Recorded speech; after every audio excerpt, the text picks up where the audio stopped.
people, their lives are changing. We're flying high, creating a complaint-free world. No more, no more complaining. People, their lives are changing. We're flying high, creating a complaint-free world. No more. We're going to continue talking about the complaint-free concept and the complaint-free movement, because if there is anything that will change your life, it is becoming, mindful of your complaints and diminishing your complaints over time. And the best way that I have ever found is this complaint-free bracelet. One of the things I decided to do, I went to this Brendan Burchard thing, and he's like, embrace your expert nature or whatever. And I was like, I'm going to be the world expert on complaining. And I began to read about complaining. And what I discovered is that most people in their writing about complaining complain about complaining. I see complaining as something that human beings simply do to get their social needs met.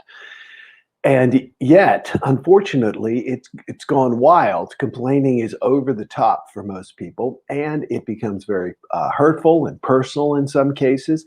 So we're going to spend the next, as I said, week or two talking about this complaint-free idea.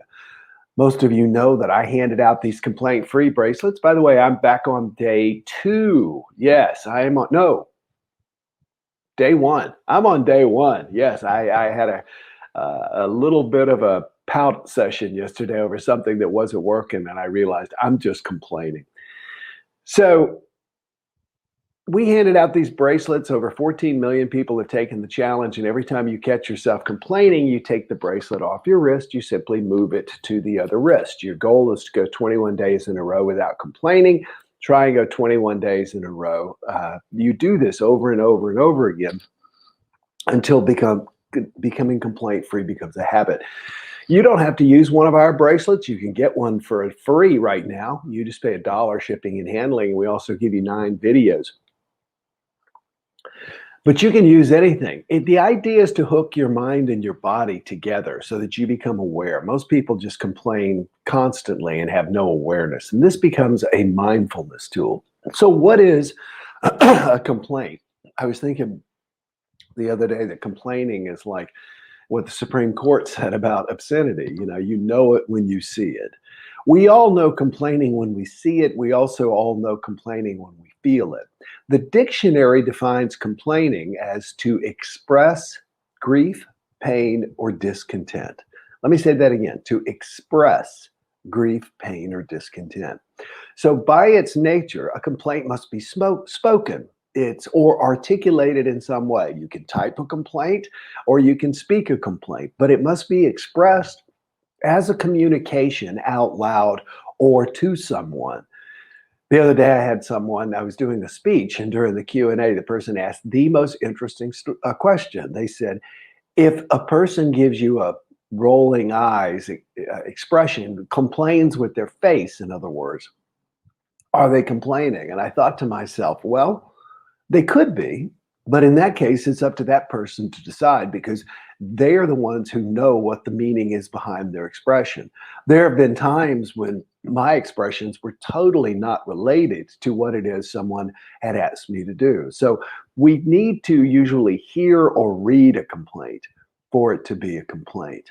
And as I've said, the average person complains 15 to 30 times a day and has absolutely no awareness they're doing it.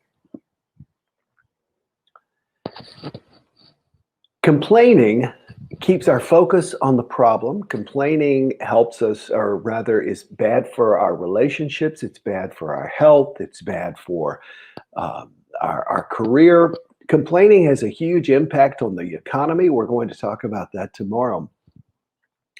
The thing is to become aware of when we're complaining. And the interesting thing is you can say something and it be a complaint, or you can say something and it won't be a complaint. For example, I'll give you an example. The other day, the handyman here had promised to come and hang up my blinds and trim out my condo after the hurricane windows were installed. And he set a time to come, and then he messaged me and said that he couldn't come. Now, was I complaining just then? No, I was stating facts. Eckhart Tolle said that complaining is not to be confused with informing someone of a mistake or deficiency so that it can be put right. And to refrain from complaining doesn't necessarily mean putting up with poor quality or behavior. Tolle goes on to say, there is no ego in telling the waiter your soup is cold and needs to be heated up if you stick to the facts, which are always neutral. He concludes by saying, how dare you serve me cold soup? That's complaining. Facts are always neutral. What I just explained to you about getting my condo fixed the other day, it's neutral. It's neutral for me. I don't have any negative, how dare this happen to me energy. Now, if I had said this differently, if I would have said, for 7 weeks, I've been waiting for them to finish my condo. 7 weeks, I have had everything covered in plastic, and then it was covered in cement dust. And now the sun is shining in. I can't put up my blinds. And so, do you see what I mean?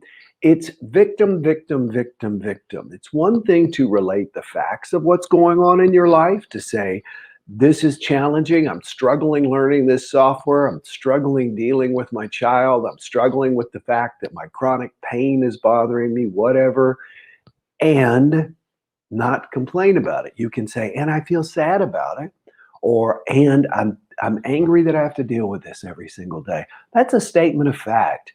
Complaining always has this, how dare this happen to me, tone to it.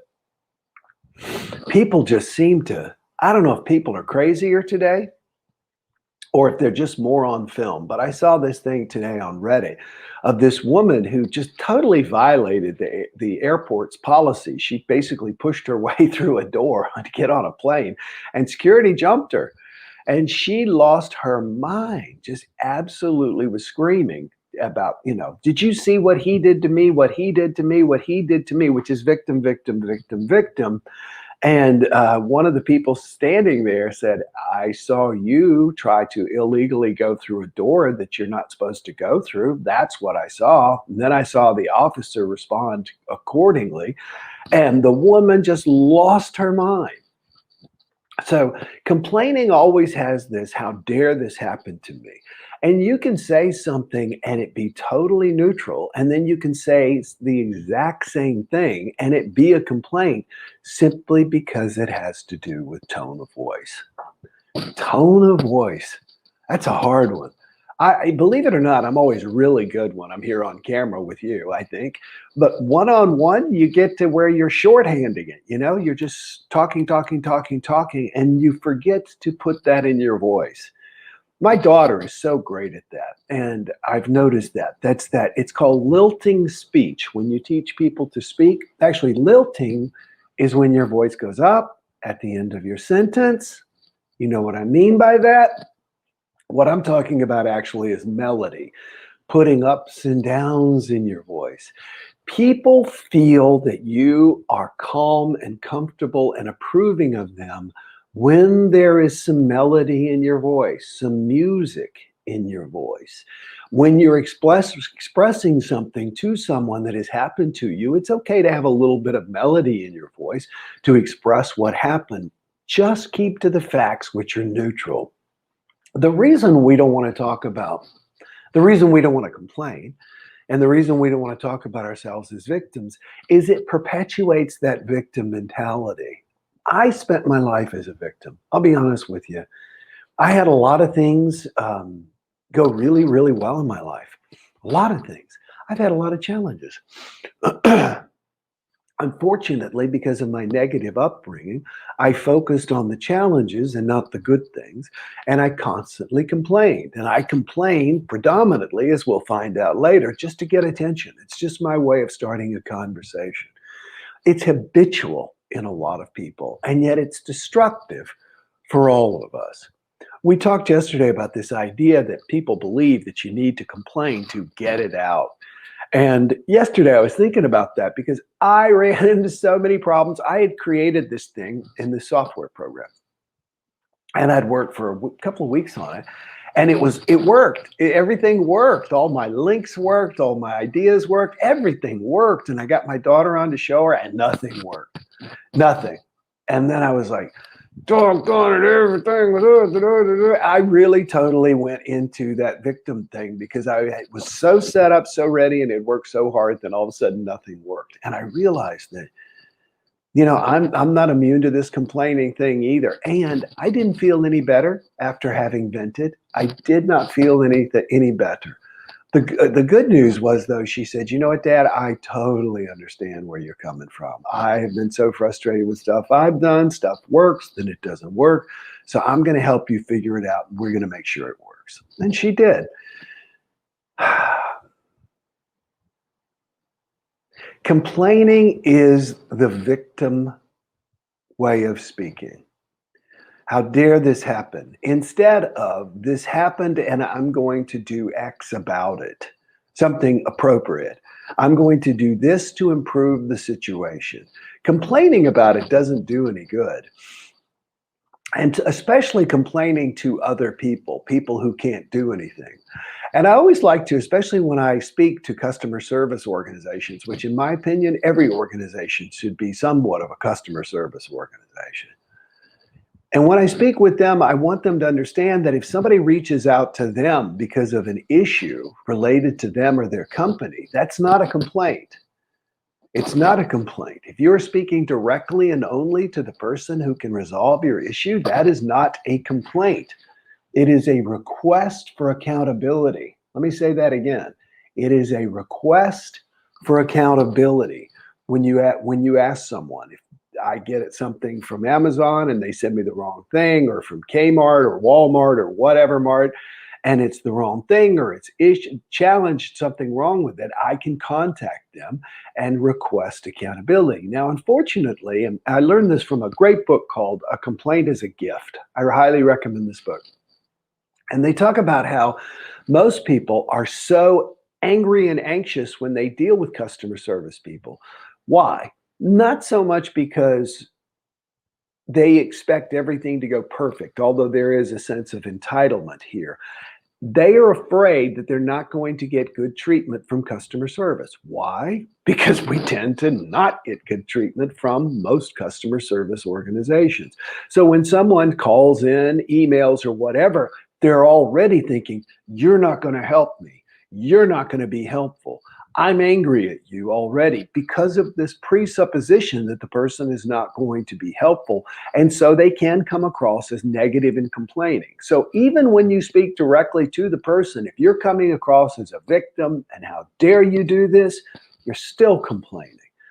We want to speak directly and only to the person who can resolve the issue without the drama of being the victim in our lives. And over the next few days, we're going to talk more and more about why we do that. And it's really kind of an amazing thing. And since I said kind of an amazing thing, it's time for us to click share. For those of you who are with me today, click share and let everybody know that we are talking about this complaint-free concept and inviting everybody to take the complaint-free challenge with us. I am on day one, as I say, trying to go back here and connect. There's so many, I see, my goodness, waffles and bacon and gravy and sausage and just everything for breakfast. That's awesome. Dominic and Juanita say, amazing Thursday jump starter is 48 degrees, New Berlin. Grateful my clock still works after falling off the wall. That's got to be a good feeling. It says, I'm grateful for games. Sudoku is a great fun, a challenge, and healthy for the brain. I used to do Sudoku with my daughter. We would sit around and do that.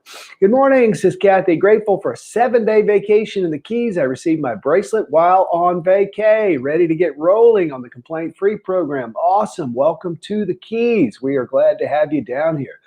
My buddy John Smith says, good morning, guys and gals. Grateful for a seat at the tram stop, says Christelle. Next tram in 15 minutes. My feet hurt. It's dark and it's 10 p.m. Bless your heart. I totally understand. By the way, Christelle was not complaining. She was stating facts. My feet hurt. It's dark. It's 10 p.m. There you go. I'm on time, says David Steele. It's a great distinction. What's a fact and what's a complaint? Yes, it has to do with your energy behind it. Watching now with my 7-year-old grandchild, Hannah. Hello, Hannah, says Linda.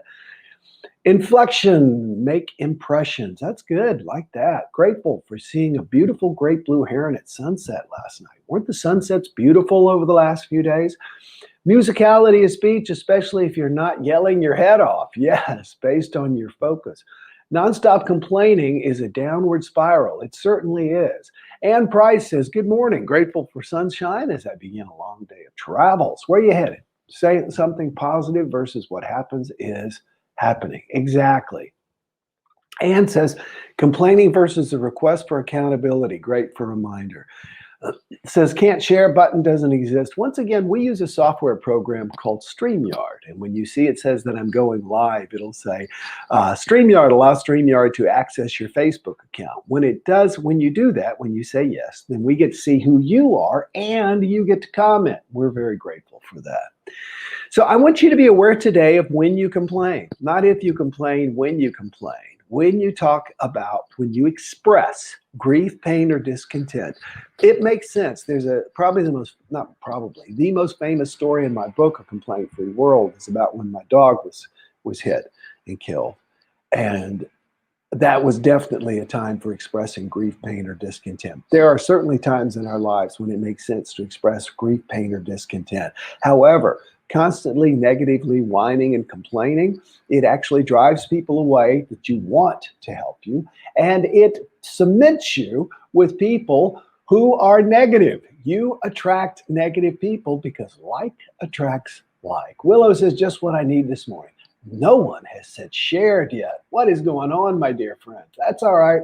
I'll see you again tomorrow. Let me tell you, tomorrow we're going to talk about the impact complaining has on our economy. I think you're going to find that really, really interesting. Found a study of 1,400 U.S. workers and what their experience were with complaining at work. Pretty amazing. Talk to you tomorrow. Enjoy today. Bye-bye. No more complaining people. Their lives are changing. We're flying high, creating a complaint-free world. No more complaining people. Their lives are changing. We're flying high, creating a complaint-free